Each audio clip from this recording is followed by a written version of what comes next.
morning po sa ating lahat. Kumusta na po ang bawat isa? Dalangin ko pong palagi tayong ingatan ng ating Diyos. Huwebes na naman po at tayo po muli ang magkakasama sa pagbubulay ng salita ng Diyos. Sa buwan pong ito, ang bibigyang buhay po natin ay ang mga himno na ating inaawit sa ating mga pagsamba. At ang napili ko pong himno na ibahagi ay ang It Is Well With My Soul. Dito lamang po sa Si Jesus Ay Kasama.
Amen. Purihin po ang ating Diyos. Tayo po ay sumandaling manalangin.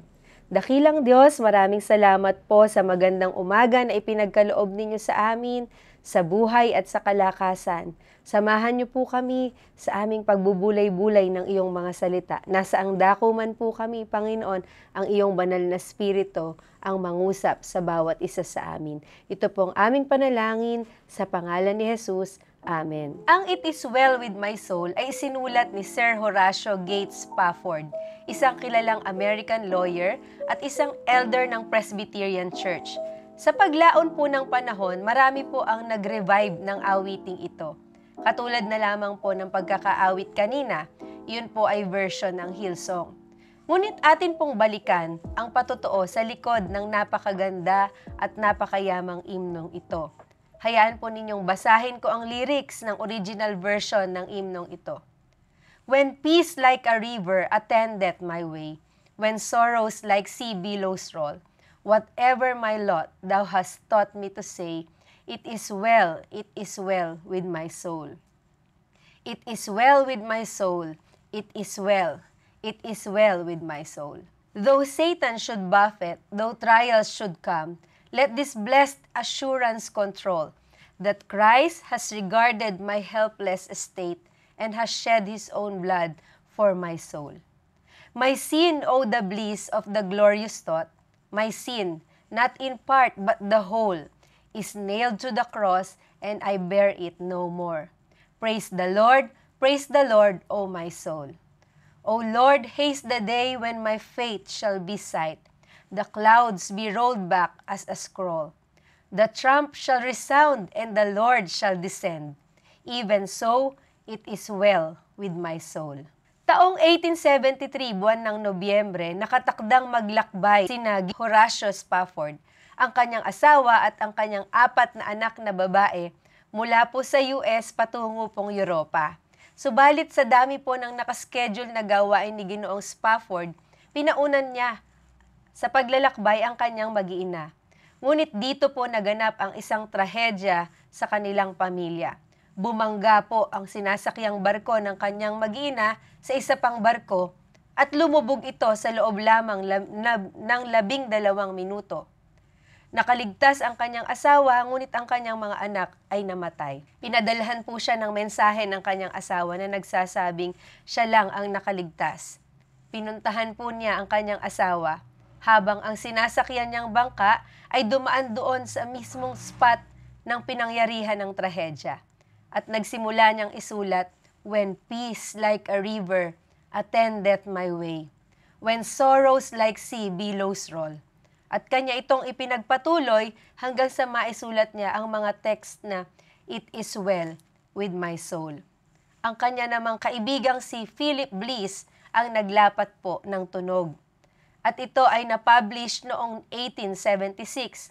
Kinumpile ito ni Ira D. Sankey at Bliss. Napakamakapangyarihan po ng mensahe dahil kapahayagan po ng pananampalataya ng isang taong may malalim na pakikipag-ugnayan sa Diyos. Kaya tuwing atin po itong papakinggan, nagbubunga ito ng kaaliwan, kapayapaan at kapanatagan sa ating puso, lalo na po sa panahon ng krisis. Kabi-kabilang pagsubok na ating pinagdadaanan, sapagkat ipinahahayag nito ang buong pagtitiwala sa kamay ng makapangyarihang Diyos na mabuti, nagmamahal at nagmamalasakit sa atin sa lahat ng panahon ng ating buhay. Sabi po sa unang Korinto, chapter 15, verses 52 to 57, sa isang sandali, sa isang kisap mata, kasabay ng huling pag-ihip ng trumpeta, sapagkat sa pagtunog ng trumpeta, ang mga patay ay muling bubuhayin at hindi na muling mamamatay. Babaguhin tayong lahat. Ang ating katawang nabubulok ay mapapalitan ng hindi nabubulok. At ang katawang namamatay ay mapapalitan ng katawang hindi namamatay. Kapag ang nabubulok ay napalitan na ng hindi nabubulok at ang may mga kamatayan ay napalitan na ng walang kamatayan, matutupad na ang sinasabi sa kasulatan. Nalupig na ang kamatayan, lubos na ang tagumpay. Nasaan o kamatayan ang iyong tagumpay? Nasaan o kamatayan ang iyong kamandag? Ang kamandag ng kamatayan ay ang kasalanan, at ang kapangyarihan ng kasalanan ay nagmumula sa kautusan. Magpasalamat tayo sa Diyos na nagbibigay sa atin ng tagumpay sa pamamagitan ng ating Panginoong Hesukristo. Pinagpala po tayo sa pagkabasa ng kanyang mga salita. Pinagtitibay po ng mga talatang ating narinig na hindi lamang po ang buhay na ito ang ating inaasahan. May karamdaman po ba tayo? Sa mundong ito, may mga tiisin, may kapansanan po ba? O may mga mahal tayo sa buhay na pumanaw sa mga maituturing na natin na hindi magandang pangyayari katulad ng aksidente, pagsabog, nagkahiwa-hiwalay ang katawan, o matinding pagkasira ng lupang katawan, o nasira ang katawan dahil sa karamdaman. Ang sabi po sa ating binasa at nais ko pong ipaalala, sa isang sandali, sa isang kisap mata, kasabay ng huling pag-ihip ng trumpeta, sapagkat sa pagtunog ng trumpeta, ang mga patay ay muling bubuhayin at hindi na po muling mamamatay. Babaguhin tayong lahat. Ang ating katawang nabubulok ay mapapalitan ng hindi nabubulok, at ang katawang namamatay ay mapapalitan ng katawang hindi namamatay. Kapag ang nabubulok ay napalitan na ng di nabubulok, at ang may kamatayan ay napalitan na ng walang kamatayan, matutupad na ang sinasabi ng kasulatan. Nalupig na ang kamatayan, lubos na ang tagumpay. Umasa po tayo sa ating Diyos. Mga magulang, mga kapatid at mga anak kay Kristo Jesus, pinagtagumpayan na po ng ating Panginoong Jesus ang kamatayan. Dahil kay Kristo, wala na pong kamandag ang kamatayan, sapagkat ginapi na niya ito. Kaya't ang sino mang tumanggap sa Kanya bilang Panginoon at tagapagligtas ay may kapanatagan po na haharapin ang lahat sa ating buhay. Maging ang pinaka nakakatakot na makaharap, ang kamatayan. Dahil kay Kristo, buhay ang ating pag-asa. Nadudurog man po ang ating mga puso, masasabi pa rin po natin, it is well with my soul. Tayo po ay manalangin. Dakilang Diyos, salamat po sa kapanatagan na kaloob ninyo sa amin. Sa kasiguraduhan na hindi lamang ang buhay na ito ang aming inaasahan, may kapangakuan ka po sa bawat isang nagtitiwala sa iyo. Ano man ang aming mga kinakaharap, mabibigat na pagsubok, mga pisikal na kalagayan na hindi maganda, patuloy naming itinataas sa iyo, Panginoon.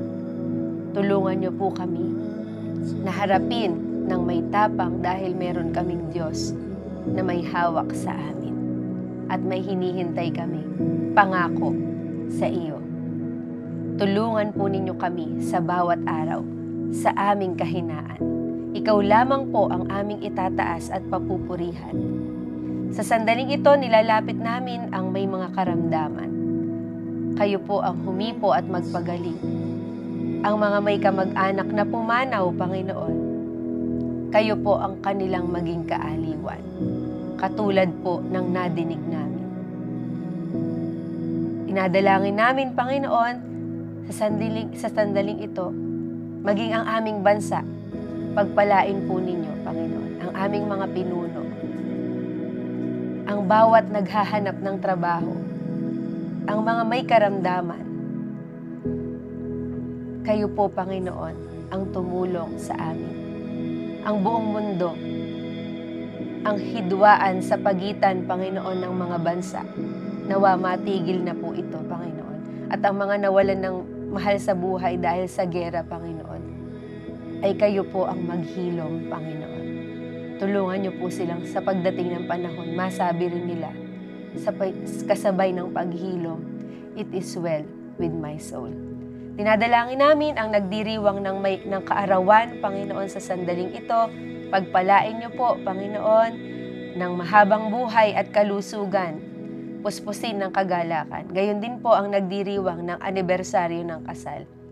Marami pa pong taon ng pagsasama na punong-puno ng pag-ibig, Panginoon, ang kanilang maranasan mula sa inyo. Ipinagkakatiwala po namin ang buong maghapon, ang lahat ng aming gagawin. Sa iyo lamang po, O Diyos. Ito po ang aming panalangin sa pangalan ni Jesus. Amen. Muli po, happy birthday sa mga nagdiriwang ng kaarawan at happy anniversary po sa mga nagdiriwang ng anibersaryo ng kasal. Pagpalain po kayo ng Diyos. Magandang umaga po sa ating lahat. Ito po si Deaconess Abby na nagsasabing kapag si Jesus ay kasama, buhay nating masaya at puno ng pag-asa. See you again next Thursday. God bless po.